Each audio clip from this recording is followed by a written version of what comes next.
याकू मु कहिबी गोटे व्यक्तिगत स्वार्थ पई से दल बदल करिसंती बोली मु कहिबी।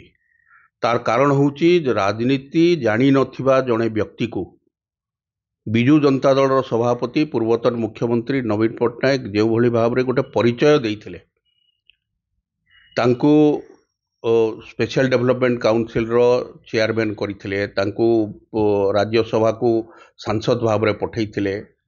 से सबुबले कृतज्ञ रहिबा कथा दल पाखरे, माननीय मुख्यमंत्री पूर्वतन मुख्यमंत्री पाखरे से सबुबले कृतज्ञ रहिबा कथा।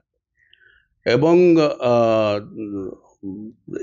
कृतज्ञ रहिबा बदल रे जो भली भाव रे सुविधावादी राजनीति करूचंती, जने सुविधावादी रो चरित्र से देखौचंती, तेणु या तांको पक्षर शोभनीय नुहे।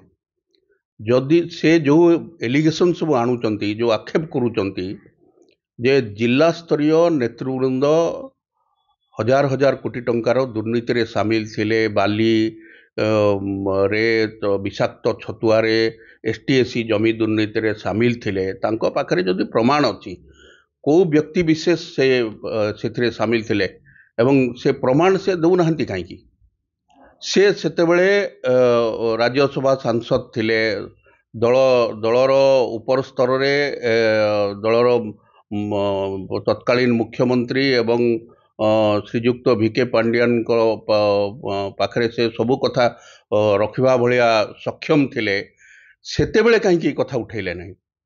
आजी 4 वर्ष 4.5 वर्ष सांसद रहिबा परे किभली कलाहांडी रे एते स्वार्थ तांको देखागला एवं कलाहांडी विचारे स्वार्थ को देखि से भारतीय जनता पार्टी रे सामिल हेले।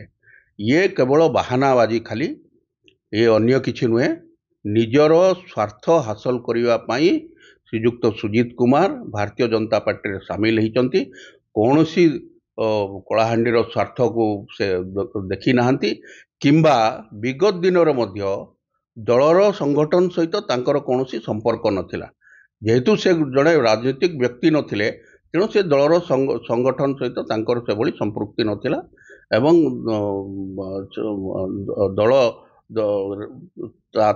दल पई से विशेष किछि कार्य करि नाहंती।